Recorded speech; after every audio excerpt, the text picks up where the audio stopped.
everyone, and welcome to Jack and Cat Adventures. Today we're making old-fashioned hard candy, around here known as Christmas crack. Everybody loves it. If I don't make it and give it out as gifts, they never let me live it down, so the next Christmas I have to make extra. So let's get started. This is easy, but it's very hot, so don't have kids around. You really need to pay attention to what you're doing here because you can get burned really easy and it's be horrible. Okay, so let's start. In a pan, you're going to put 2 cups of sugar, 3/4 cup of water, and 2/3 cup of light corn syrup. Okay, now the secret to this is that you have to know when to stop stirring, and you gotta watch your thermometer. You have to have a candy thermometer for this. A lot of people say you can use the ice method, where you just put some cold water in, and if it hardens up, it's done. I don't go by that with this candy. I use a thermometer. Okay, so what we're going to do is we're going to start this. We're going to turn it on medium, and what we're going to do is we're going to continue to stir this until the sugar dissolves. Now we might need to turn it up a little bit. I'm not sure. This is a brand new pan I'm using. It is a non-stick pan, which is going to be excellent for this candy because I used to use the old ones with the copper on the bottom, and we'd have to scrub them in between each batch and, you know, get hot water, and it took forever. So I'm hoping this one will work better. I usually do 2 at a time. I probably will start in a little bit, but I just need to get back into the rhythm. I haven't done this in a while. So what you're looking for now is, if there's any crystals coming up, when your sugar starts to dissolve, it might pop a little and you'll get crystals around the inside of your pan. In order to stop that, take a brush and some water, just lightly water, and just keep going around your pan, wetting your pan, because you don't want those crystals around there. Now don't worry about too much water. It'll burn off. It will boil off. Okay, not burn, boil. Alright, so I'm just going to do that around, and I'm just going to keep paying attention. Now, make sure you have everything ready before you start. So I have a pan here sprayed with non-stick spray. Get your color, and I'm using the Lorraine flavors, okay? And for each batch, you use 1. And you can color any color you want, as much as you want, but we'll get to that when it's time. Everything here moves really fast once this starts getting up to temp. So you've got to really be able to move and pay attention. Now when you go to put your candy thermometer in, I love this type.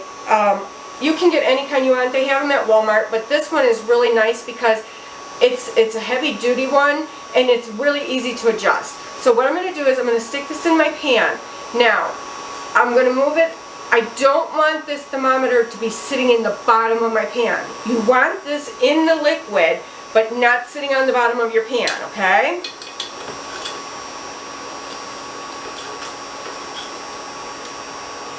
Okay, that's about right for me.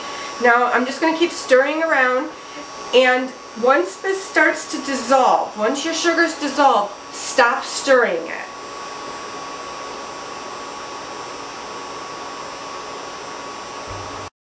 Alright, so mine just started boiling, so what I'm going to do is let it boil. Now, remember, you can still put a little bit of water on just to keep it down. Don't do too much once it starts boiling, but you want to keep those crystals off the sides of your pan. So what we're going to do is we're going to let this just boil until it reaches 310 degrees. The minute it reaches 310, pull it off that heat, set it on something that can handle really, really hot. And I have these pads right here I'm going to put it on, and everything I'm using today is silicone because it's very sticky. So we'll do that, and then I also have a hot pan. This is for hot too. I have that in my pan, like I said, sprayed with Pam. And just watch this. It goes, once it hits like 220, it goes pretty fast, okay? So once it hits 310, we'll come back to you and show you how to finish it up.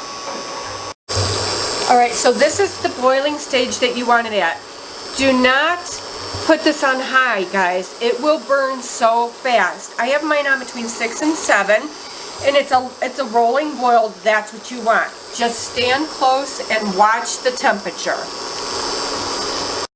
Alright, so mine is up to 310. Now what I'm going to do is take it off the heat immediately, add my flavoring, whatever flavor you choose, whatever color you choose. You got to work pretty quick with this.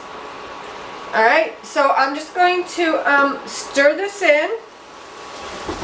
Just be very, very careful, guys. It's really hot.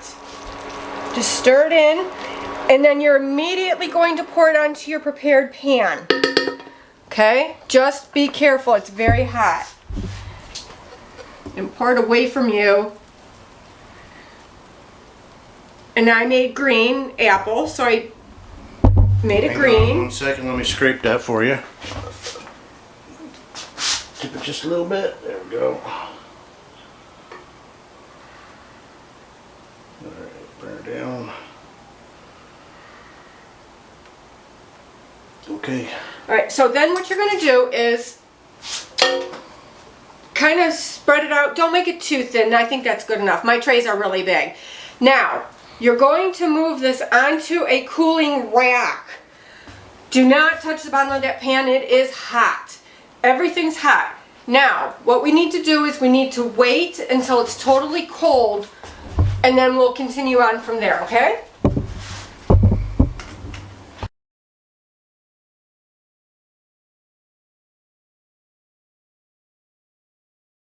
Alright, there's a few things I wanted to go over with you guys. When you are making the candy, make sure your pot is deep, because it could boil over, and when you take it off the heat and you pour in your flavoring, it starts to bubble up. That's normal, but I don't want it bubbling up out of your pan, okay?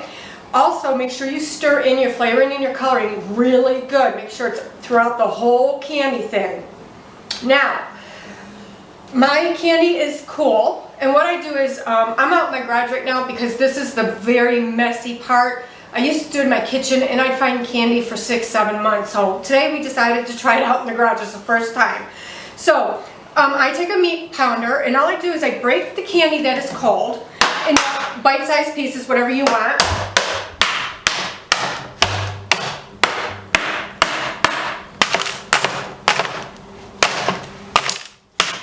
And also, when we put it in a bucket and mix it all around, the pieces break up smaller also. Yeah. Just make sure they're broke up enough, and make sure you don't have any sharp pieces. If you do, knock that sharp piece off, okay? Alright, so then what I do is I take my spatula and I just kind of loosen it up. You see how my pieces look? I still have a lot of big pieces. I'm going to pound those a little bit. They should just be bite-sized pieces, guys.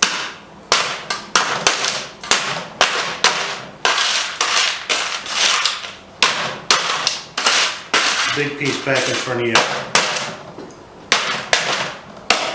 Okay. Maybe more. Maybe more. Okay, so then what I do is I take powdered sugar and a little sifter, and I sift it over the candy. Now you want to make sure it's covered pretty good, because this makes it stop sticking to each other when we put it in the bucket. If you don't do this, you're going to end up with a glob of candy. A big lump of Alright, and then what I do is I just, toss this a little bit with the powdered sugar.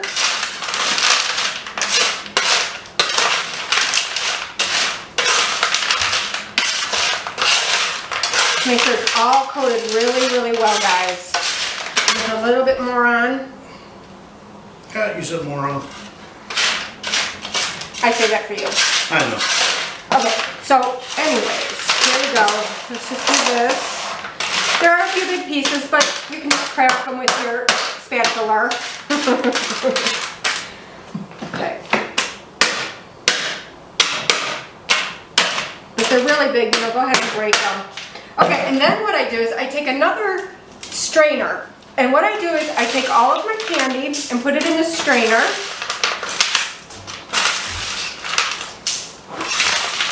Here's where the extra set of hands comes in handy.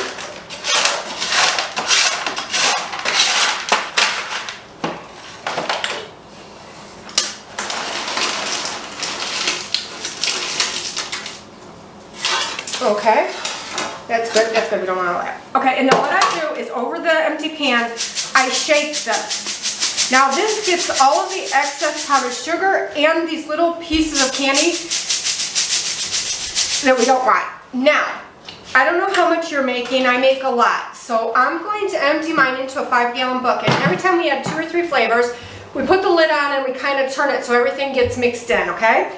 And you can store this with the lid airtight for a good month or 2 months. It will not hurt it. Just keep it in a cool, dry place, okay? And then just pour it in. That's it. That's how you make candy. We'll come back and fill the bucket once it's full. Yeah. All right, now that our candy's done, I just wanted to let you know, if your stove is really, really bad from the, like the spray of the sugar, and it kind of burns on there, what I do is I take washcloths or dishcloths, and I lay them on my stove, and then I boil water, and I just pour a little bit over it and let it sit for a while.